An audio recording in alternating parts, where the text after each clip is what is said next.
Salary 20,000, এতে আবার financial planning investment হয় নাকি? আর যদি বা হয়, এই এফডি, আরডি এই সমস্ততে আমি ইনভেস্ট করব না। আমি করলে শেয়ার, মিউচুয়াল ফান্ড বা ক্রিপ্টোতে করব।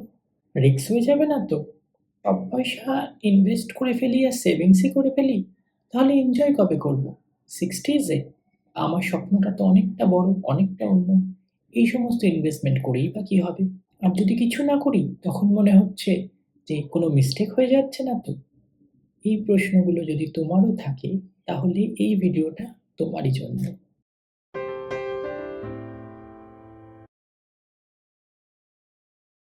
হাই এভরিওয়ান, আমি অনিরুদ্ধ, আর তোমরা দেখছো লুক্সাস cash and clarity finance Bangla channel. 20,000 in hand salary থেকে সত্যি কি ইনভেস্টমেন্ট করা সম্ভব? একদম সম্ভব। আর সেটা করতে গেলে প্রথমেই যেটা করতে হবে, 20,000 থেকে 2,000 অ্যামাউন্ট সরিয়ে রেখে দিতে হবে ইনভেস্টমেন্টের জন্য। যেন 18,000ই ছিল তোমার ইনহ্যান্ড স্যালারি। এই 18,000 থেকে 10,000 হয়ে যাবে rent, grocery, electric bill, wifi bill, সাবস্ক্রিপশনের খরচ। তার সাথে ইনক্লুড হবে তোমার অফিস যাওয়া আসার ট্রাভেল খরচ। সব মিলিয়ে এই 10,000 হচ্ছে মান্থলি এসেনশিয়াল খরচ। এরপর আমাদের কাছে রয়ে গেল 8,000। এই 8,000 থেকে প্রথমেই 2,000 চলে যাবে এমার্জেন্সি ফান্ডে। এমার্জেন্সি ফান্ড কি? এটা আমরা এই ভিডিওতেই পরে বলবো।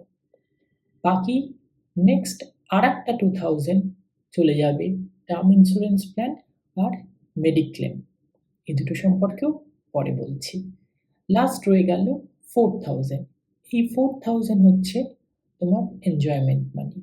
এই 4,000 এর মধ্যে তোমার শপিং, তোমার কোনো এক্সট্রা কসমেটিক্স, কোনো বুক, কোনো বন্ধুর বার্থডে, কোনো সুইগি, জোম্যাটো বা হাউস পার্টি সবকিছুই কিন্তু ইনক্লুড করতে হবে এই লাস্ট 4,000 এর মধ্যে। এরপর আমরা যেটা বলবো সেটা এখানে আমরা কিছু কনসিডারেশন করেছি। কি কি জিনিস কনসিডার করেছি? ফার্স্ট, তুমি একা থাকো, রেন্টে থাকো এবং নিজের রেন্ট নিজে দাও, নিজের গ্রসারি নিজে কেনো। যদি এটা না হয়, যদি ফ্যামিলির সাথে থাকো, তাহলে এই অ্যামাউন্টটা কিন্তু সেভ হবে। সেক্ষেত্রে এটাও হতে পারে তোমায় হয়তো ফ্যামিলিকে কোনো টাকা দিতে হয়, সেটা কিন্তু এই অ্যাকাউন্ট থেকে অ্যাডজাস্ট হয়ে যাবে। But all together it should be 10,000। Next যেটা কনসিডার করা সেটা হচ্ছে যে তোমার উপর কোনো লোন, এডুকেশন লোন বা ফ্যামিলির কোনো ইএমআই কোনো কিছুই নেই। যদি কোনো কিছু থাকে তাহলে সেইটা কিন্তু তোমার এনজয়মেন্টের 4,000 যে অ্যামাউন্ট সেইখান থেকে অ্যাডজাস্ট করতে হবে। এরপরে থার্ড যে কনসিডারেশনটা সেটা হচ্ছে ঈশ্বরের কৃপায় তোমার ফ্যামিলিতে বা তোমার নিজের এমন কোনো মেডিকেল এমার্জেন্সি নেই যেটার জন্য প্রতি মান্থে একটা ফিক্সড এক্সপেন্স করতে হয়। এইরকম 3টে জিনিস, 4টে জিনিসের কনসিডারেশনে আমরা এটা ক্রিয়েট করেছি। এটা সবার জন্য অনেকটাই এক থাকে, বাট কোনো জায়গায় কিছু কিছু জিনিস একটু ডিফার করবে। সেটা নিজেদের মতো করে সাজিয়ে নিতে হবে। কিন্তু যেটা চেঞ্জ করা যাবে না সেটা হচ্ছে 3টে অ্যাকাউন্ট। ফার্স্ট, ইনভেস্টমেন্ট অ্যাকাউন্ট যেটাতে 2,000 যাচ্ছে। সেকেন্ড, এমার্জেন্সি ফান্ড অ্যাকাউন্ট যেখানে আরও 2,000 যাচ্ছে। অ্যান্ড থার্ড, ইন্স্যুরেন্স অ্যাকাউন্ট যেখানে লাস্ট 2,000 যাচ্ছে। আমরা এরপরে নেক্সট চ্যাপ্টারে কথা বলবো এই 3টে ফান্ডকে আরও কিভাবে ডিটেইলে কাজ করা যায় সেই হিসাবে। Investment fund. ইনভেস্টমেন্ট ফান্ডের জন্য আমরা 2,000 সরিয়ে রেখেছি। এই 2,000 আমরা কিন্তু কক্ষনো স্যালারি অ্যাকাউন্টে রাখবো না। এটা অন্য কোনো অ্যাকাউন্টে রাখা হবে যতক্ষণ না ইনভেস্ট হচ্ছে। ইনভেস্ট কোথায় হবে? এর থেকে 1,000 রুপিস ইনভেস্ট হবে লার্জ ক্যাপ মিউচুয়াল ফান্ডে বা ইন্ডেক্স ফান্ডে। যেগুলো লার্জ ক্যাপ কোম্পানি তাদের নিয়ে যে মিউচুয়াল ফান্ড বা কোনো নিফটি ফিফটির কোনো ইন্ডেক্স ফান্ড, এর মধ্যে সেফলি রাখা থাকবে এই মানিটা। এরপরে অ্যানাদার 500 একটু রিস্ক নেওয়া যাক, যেটা আমি রাখবো স্মল ক্যাপ অথবা মিড ক্যাপ মিউচুয়াল ফান্ডে। কেউ চাইলে এটাকে ফ্লেক্সি ক্যাপেও রাখতে পারেন, যেটা mix of small, mid and large cap company. আর লাস্ট 500 আমরা ইউজ করব ডিজিটাল গোল্ড বা ডিজিটাল সিলভার কেনার জন্য। এটা ডিজিটাল গোল্ডও হতে পারে বা তার ইটিএফও হতে পারে। যদি আপনি পরিচিত না হন এই ইটিএফ, লার্জ ক্যাপ বা ইন্ডেক্স ফান্ড এই সমস্ত শব্দের সাথে নিচে কমেন্ট করুন ইনভেস্ট লিখে। আমি আরেকটা নতুন ভিডিও বানাবো এই সমস্তর উপরে। এরপরে আমরা আসছি নেক্সট ফান্ডটার জন্য। নেক্সট অ্যামাউন্টটা রাখা হয়েছিল এমার্জেন্সি ফান্ড।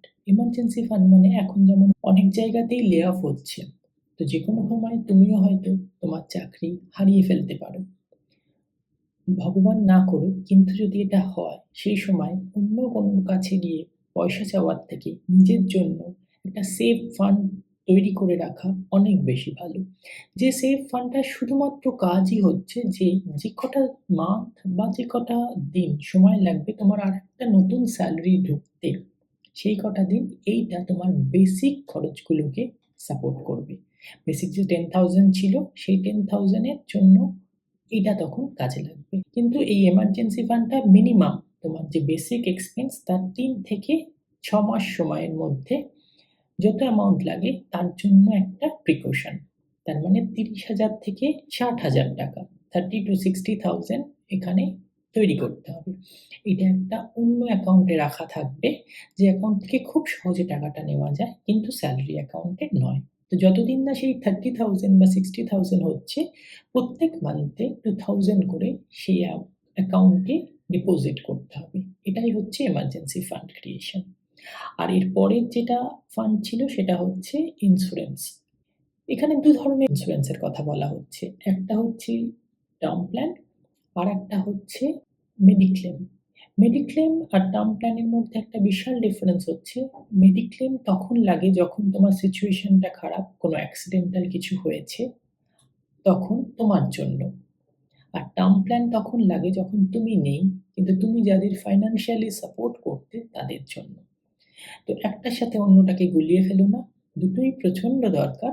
যদি কোনো কারণে তোমার ফ্যামিলি তোমার উপর ফাইন্যান্সিয়ালি কোনো রকমভাবে ডিপেন্ডেন্ট না হয় আর তুমি চলে যাওয়াতে তাদের ইমোশনাল ছাড়া অন্য কোনো ফাইন্যান্সিয়াল ডিস্টারবেন্স না হয়, তাহলে টার্ম প্ল্যানটাকে আপাতত না কনসিডার করলেও হবে, কিন্তু মেডিক্লেম কনসিডার করতেই হবে। আশা করি ভিডিওটা এখনো দেখছো।